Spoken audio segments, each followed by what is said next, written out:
ख्वाब हम देख रहे थे कि पता नहीं रूस से तेल आएगा या नहीं आएगा, जो ख्वाब थे वो अब पूरे हो चुके हैं। पाकिस्तान के लिए एक बड़ी खुशखबरी है, 45,000 टन तेल लेकर जो है वो इस वक्त कराची बंदरगाह पर ये जहाज पहुंच चुका है। प्योर पॉइंट टैंकर ये पाकिस्तान में पहुंचने के बाद अब आप देखिएगा इंशाल्लाह पाकिस्तानी मसनूआत की कीमतों में बड़ा फर्क पड़ेगा। देखिए मैं आपको बताना चाहता हूं, ये जो तेल है ये 45,000 टन इस वक्त यहां पर पहुंचा है। अब क्या होगा इस तेल का, इस तेल को जो है वो रिफाइन किया जाएगा। रिफाइन करने के बाद फिर 2 हफ्ते के बाद मार्केट में इसकी तरसील का सिलसिला जो है वो इंशाल्लाह शुरू हो जाएगा। और ये अगर एक्सपेरिमेंट कामयाब हो जाता है तो उसके बाद फिर मजीद तेल मंगवाया जाएगा। देखिए जो पाकिस्तान का जो पहिया जैम हुआ है वो चलेगा। इस वक्त पाकिस्तान जो है वो समझ लें वेंटिलेटर पे चल रहा है। पाकिस्तान के पास वसाइल मौजूद नहीं है, मईशत खस्ता हाली का शिकार है, मईशत आपकी पूरी तबाह हाल है, ताजिर बरादरी आपकी परेशान है। इस तेल के आने से हम सुन रहे थे 100-150 रुपए कम हो जाएंगे पेट्रोल से। देखें 100-150 रुपए कम नहीं होंगे, इनिशियल स्टेज पर जो फर्क पड़ेगा वो 30 से 40 रुपए का फर्क पड़ेगा।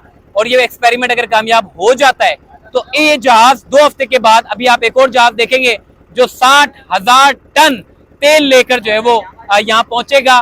बड़ी खुशखबरी है। हमने देखा है कि वजीर खारजा बड़े एक्टिव नजर आ रहे हैं, बिलावल भुट्टो जरदारी साहब। बड़ा अच्छा इनिशिएटिव है वजीर आजम शहबाज शरीफ की जानिब से कि जिन्होंने ऐसी सूरत हाल में जहाँ पर पाकिस्तान का पहिया बैठा हुआ है, इस वक्त पाकिस्तान वेंटिलेटर पे चल रहा है, पाकिस्तान के पास इस वक्त कुछ भी नहीं है, ऐसी सूरत हाल में अगर तेल सस्ता मिलता है तो यकीनन तौर पे बड़ा फायदा पहुंचेगा। और ये अल्लाह की तरफ से, देखें ये इंसानों की तरफ से नहीं होता। जब जब पाकिस्तान मुश्किल में आया है तो अल्लाह ने एक दर बंद हुआ है तो दूसरा दर खोला है। यूक्रेन और रूस की जब जंग चली तो उसके बाद फिर बरामदात में कमी हुई रूस को, क्योंकि जब तेल यूरोपीय यूनियन और अमेरिका से जब तेल की कमी महसूस की गई तो उस वक्त रशिया का पाकिस्तान ने साथ दिया। ऐसा नहीं है कि जी पाकिस्तान इस वक्त खरीद रहा है, पर रशिया का एक बड़ा रोल है, क्योंकि रशिया ने अमेरिकी डॉलर में हमें पैसे नहीं दिए, रशिया ने हमें पाकिस्तानी करेंसी में दिया है, क्योंकि इस वक्त पाकिस्तान के पास इतना ज़खायर मौजूद नहीं है, इतने अमेरिकी डॉलर मौजूद नहीं है कि वो इस डॉलर की मद में जो है वो तेल को खरीद सके। लेकिन पाकिस्तान में ये पाकिस्तानी करेंसी के मुताबिक ये तेल खरीदा गया है और ये तेल आने के बाद 2 हफ्ते के बाद ये इसका जो है वो रिफाइन किया जाएगा। और रिफाइन करने के बाद ये जो तेल है ये मार्केट में जो है वो सप्लाई होना शुरू हो जाएगा। अगर ये कामयाब हो जाता है तो बड़ा अच्छा हो जाएगा। देखें सबसे बड़ी बात, मईशत इस वक्त टूटी हुई है, पाकिस्तान का पहिया इस वक्त जैम है, महंगाई उरूज पर है। सबसे ज्यादा महंगाई की जो बुनियाद होती है वो आपका खाम तेल होता है। अगर खाम तेल आपके पास महंगा है तो आप समझ जाइए कि आपकी जो मईशत है वो बड़ा मुश्किल से चलती है। लेकिन अच्छी चीज हमने ये देखी है कि रूस से हम सुनते थे जी रशिया से तेल आएगा तेल आएगा तेल आएगा, तो रशिया से माशाल्लाह से तेल आ गया है और रशिया से मुस्तकबिल में भी अच्छे ताल्लुकात बनेंगे। और ये एक मुआहिदा होने के बाद पाकिस्तान की जो मईशत है उस पर खासा फर्क हमें देखने को मिलेगा। कराची की बंदरगाह पर यह तेल पहुंचा है और 2 हफ्ते के बाद इसकी तरसील का सिलसिला इंशाल्लाह शुरू हो जाएगा। 2 हफ्ते के बाद मजीद इसका जो तेल है वो मजीद मंगवाया जाएगा। तो ओवरऑल देखिए जहां पर पाकिस्तान इस वक्त टूटा हुआ है तो दूसरी जानिब अल्लाह ने पाकिस्तान के लिए बड़े बड़े दर खोले और वो दर खुलने से पाकिस्तान के लोगों को बड़ा फायदा पहुंचेगा।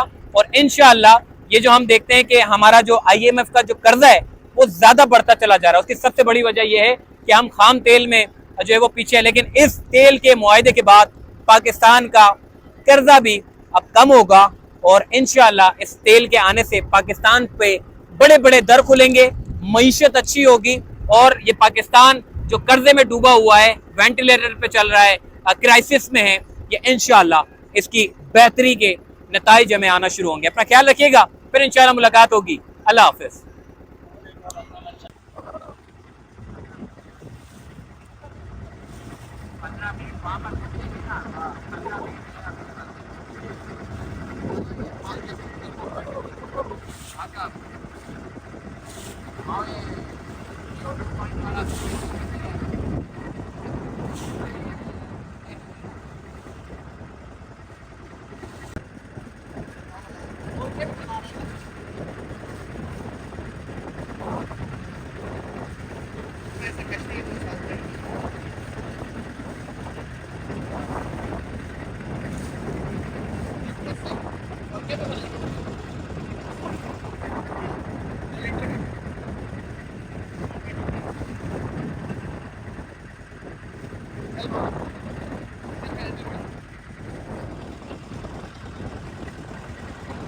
अगला जहाज जो है ना, हाँ अगला जहाज तुमको अपने बाद जो है ना 60,000 मिल जाएगा। हाँ